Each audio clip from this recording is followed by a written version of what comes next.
যে সেটাই হয়ে যাবে তেমন আমি মনে করি না। আমি মনে করি যে একটা সংবিধান এমনই হওয়া উচিত যে আমার কৃষক, আমার চাষি, আমার মজুর তারা যেন এক লাইনে পড়তে পারে। উচিত তাদেরকে সাথে নিয়ে কিভাবে তাদের কোন কায়দায় অ্যাকোমোডেট করা যায়, ছোট ভাইয়ের মতো তাদেরকে গাইড করে রাজনৈতিক অঙ্গনে তাদেরকে একীভূত কিভাবে করা যায় সেই চিন্তা এখন ওনাদের করতে হবে।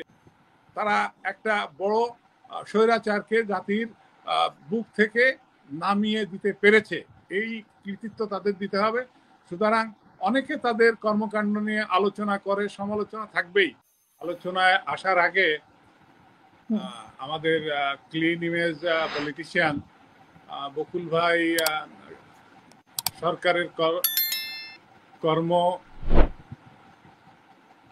প্রশাসনের স্থবিরে এবং বিনিয়োগকারীদের অনীহার কারণ তুলে ধরেছেন। তার সঙ্গে আমি কয়েকটা কথা যোগ করার পর আমি সংবিধানের ইস্যুতে যাচ্ছি। সত্যকার অর্থ যে আমি বকুল ভাইকে বলতে পারি আপনাদের আন্দোলনের প্রয়োজন হবে না। ইতিমধ্যেই জনগণ বুঝতে পারছে, অফিসে প্রশাসন বলুন, পুলিশ বলুন, যে অফিসেই যান আপনি, স্বায়ত্তশাসিত কোনো প্রতিষ্ঠান যান, কাজের কোনো গতি নাই, সিদ্ধান্ত ঠিক মতো দেয় না। যেটা আমরা সকল নাগরিকের কাছ থেকে, ভুক্তভোগীদের কাছ থেকে আলোচনা করে পাই, তার অর্থ হলো সকল অফিসের কর্তারা অপেক্ষা করছেন কখন নির্বাচিত একটা সরকার আসবে, তাদের ম্যান্ডেট নিয়ে, তাদের প্ল্যান কি নিয়ে আসবে।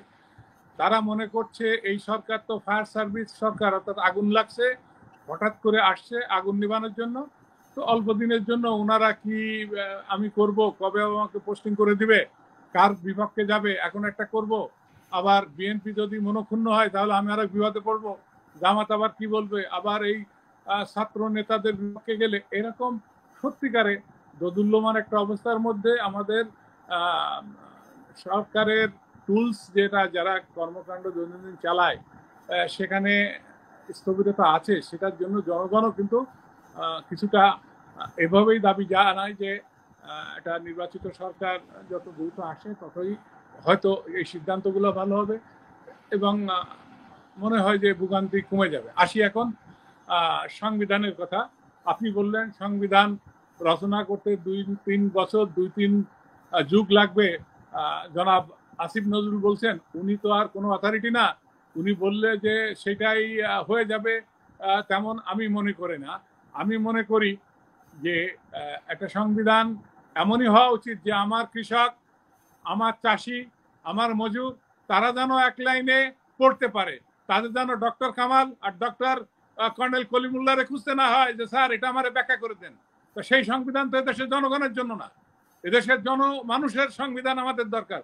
উনাদের মতো মানুষ কোনো পার্সেন্টেজে পড়ে না। তা এমন কোনো সংবিধান আমরা রচনা করতে যাব না যেটা ওই 5 বছর, 10 বছর, 20 বছর ধরে আমরা গবেষণা করে শব্দ চয়ন করে এক শব্দ কত অর্থ ব্যবহার করা যায় সেটা না করে সোজা আমরা যেটা বুঝতে পারি অল্প সময় সংবিধান তৈরি করা সম্ভব যদি রাজনৈতিক দলগুলোর সদিচ্ছা থাকে। আম্বেদকর এই যে ভারতের সংবিধান রচনার একজন কারিগর, ওনাকেই সংবিধান রচয়িতার পিতা বলা হয়। উনি একটা কথা বলেছিলেন যে দেশের সংখ্যাগরিষ্ঠ জনগণ এবং বড় রাজনৈতিক দলগুলা যদি সত্যিকারের তারা নিষ্ঠার সাথে, আত্মবিশ্বাসের সাথে, সততার সাথে কোনো ইস্যুতে এক হয়, সেটা 2 লাইনের একটা বিষয় 200 বছরের প্রশাসন চালানো যেতে পারে। তো সেই দিক থেকে আমি মনে করি বকুল ভাই একটা যথাযোগ্য কথা বলেছেন যে বিচার যদি শুরু করেন, উনি তো আইন সম্পর্ক বেশ অভিজ্ঞ, এখন বিচারের তো একটা দীর্ঘ প্রক্রিয়া আছে। এটা হতে পারে বিচারটা শুরু হোক, এটা হতে পারে আমার শ্রদ্ধেয় বকুল ভাইয়ের দল ওনারা কমিট করুক যে হ্যাঁ আমরা জাতির সামনে অঙ্গীকার করছি যে তাদের বিচার হবেই, কোনো রকমের রাজনৈতিক সমঝোতা, কোনো রকমের ছাড় দেওয়া হবে না। তাতে আমার এই যে ছাত্র ভাইয়েরা যারা এই আন্দোলনের নায়ক, বীর, তারা যেন সত্যিকার আশ্বস্ত হয় যে সামনে যারা ক্ষমতায় আসছে তারা এতে ছাড় দিবে না। জনগণও আশ্বস্ত হবে যে আমরা সত্যিকারের এই গণহত্যা, এই যে আমার সন্তান হারানো বেদনা, আমার স্বামী হারানো ব্যথা, আমার দুর্দিন, সব কিছু অন্তত কিছুটা হলে লাঘব হতে পারে এমন একটা আস্থায় জনগণকে নেওয়া উচিত বড় দলগুলা।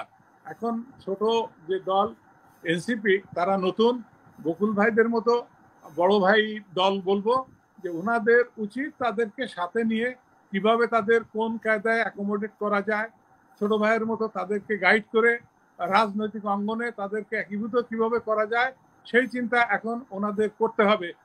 তারা তো এখন আপনাদের মতো এত বড় দলের সাথে কোনো প্রতিযোগিতায় কোথাও সত্যিকারের থাকবে। দাবি তো আমরা দেখলাম যে এই দাবি তো ছোট বড় মিলে এই সরকার আসার পরে 170টা দাবির আন্দোলন এই সরকার যে কোনো ভাবে হোক মোকাবেলা করেছে, এ পর্যন্ত সরকার চালিয়ে আসছে।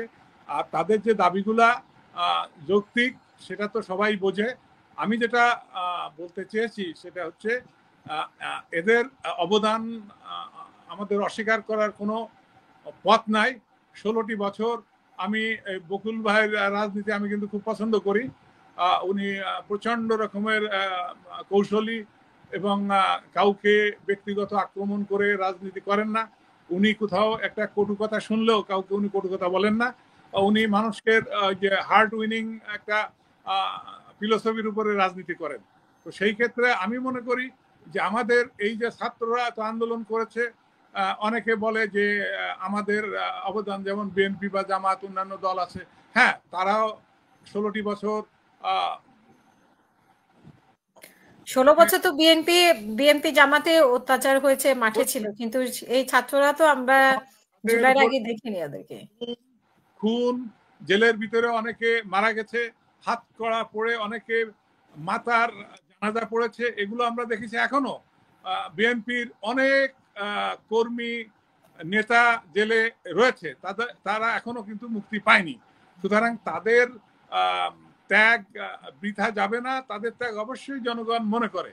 তবে পাশাপাশি এটাও মনে রাখতে হবে যে বিএনপি এই 16 বছর আন্দোলনে শেখ হাসিনার মতো এরকম একজন স্বৈরাচারী শাসককে মোটেই নাড়াতে পারছিল না।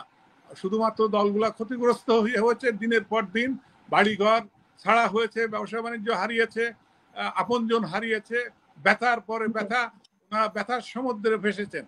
তো সেই ক্ষেত্রে এই ছাত্ররা জীবনপণ লড়াই করেছে, তারা মাঠে নেমেছে, তাদের ডাকে জনগণও সায় দিয়েছে। তারা একটা বড় স্বৈরাচারকে জাতির বুক থেকে নামিয়ে দিতে পেরেছে, এই কৃতিত্ব তাদের দিতে হবে।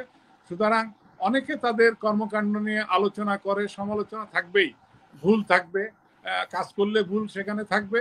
সেইটা শুধরে বকুল ভাইদের মতো পুরাতন দল, যাদের রাজনৈতিক অভিজ্ঞতা অনেক বেশি, ওনাদের ভাবতে হবে যে তাদেরকে কিভাবে বুঝিয়ে রাজনৈতিক গ্রামারের ভিতরে এনে সামনে দেশের কল্যাণে কাজে লাগানো যায়।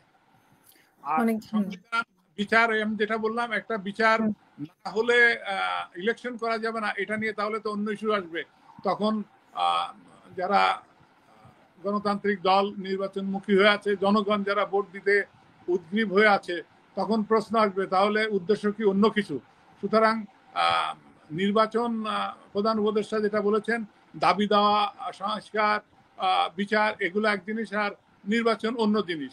আমি দেখলাম যে জনাব নাহিদ তিনিও বলেছেন যে প্রধান উপদেষ্টার কথার সাথে আমাদের কোনো বিরোধ নাই।